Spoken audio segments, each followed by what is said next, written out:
पुढच्या जन्मी कोणता जन्म मिळेल जाणून घ्या. विष्णू पुराण काय सांगते?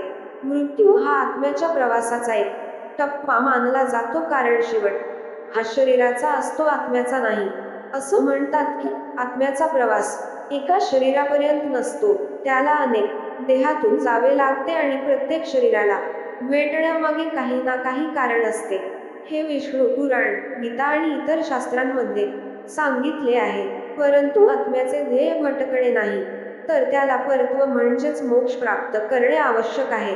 जेव्हा आत्मा परमात्म्याशी एकरूप होतो तेव्हा मोक्ष मिळतो. आत्मा केवळ परमात्मा प्राप्त करण्यासाठी विविध शरीरे प्राप्त करतो, परंतु केवळ एकाच इच्छेच्या चक्रात अडकल्याने आत्म्याला पुन्हा पुन्हा वेगवेगळ्या जन्मात जावे लागते. जण भरताची एक कथा सांगितले जाते की तो एक महान संत राजा होता.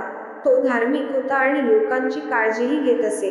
पण एके दिवशी असे झाले की नदीत तो आंघोळ करत असताना एका हरिणीने सिंहाच्या भीतीने पळत येऊन नदीत उडी मारली, पण तिला नदी पार करता आली नाही. हरिण गर्भवती होती आणि तिने पाण्यातच तिच्या बाळाला जन्म दिला. तिने एका हरिणीला जन्म दिला आणि तिथेच तिचा मृत्यू झाला.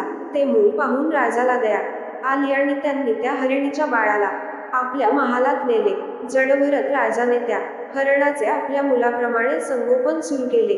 हरिण ही राजावर खूप प्रेम करू लागले आणि राजासमोर खेळू लागले, जे पाहून जडभरत राजाला आनंद व्हायचा. राजाचे हरणाच्या बाळाबद्दलचे आकर्षण वाढतच गेले आणि हळूहळू तो म्हातारा होऊन मेला. पण मृत्यूसमयी त्याचा त्या हरिणीबद्दलचा मोह संपला नाही. तो तिचाच विचार करत राहिला. त्याचा परिणाम असा झाला की त्याला मनुष्य योनीतून प्राण्यांच्या योनीत जावे लागले आणि तो स्वतः त्या हरणाच्या गर्भात आला आणि त्याने पुढील जन्म हरणाच्या रूपात घेतला. अशा प्रकारे या कथेत सांगितले आहे की मृत्यूच्या वेळी ज्या भावनेत व्यक्ती असतो त्याच भावनेने त्याला पुढील जन्म मिळतो. गीतेमध्ये असेही म्हटले आहे की ज्याचे मन मृत्यूच्या वेळी भगवंताचे नामस्मरण करत असते त्याला मोक्ष प्राप्त होतो. परंतु हे फार कठीण आहे, कारण ज्या भावनेचा मनुष्यावर आयुष्यभर प्रभाव असतो, मृत्यूच्या वेळी त्याच भावनेचे त्याच्या मनावर प्रभुत्व असते. तुम्ही हेही पाहिलं असेल की घरात कुणाच्या मृत्यूनंतर काही वर्षांत एखादं मूल जन्माला आलं तर लोक म्हणतात की घरातील तोच सदस्य मुलाच्या रूपाने तुमच्या घरी परतला आहे.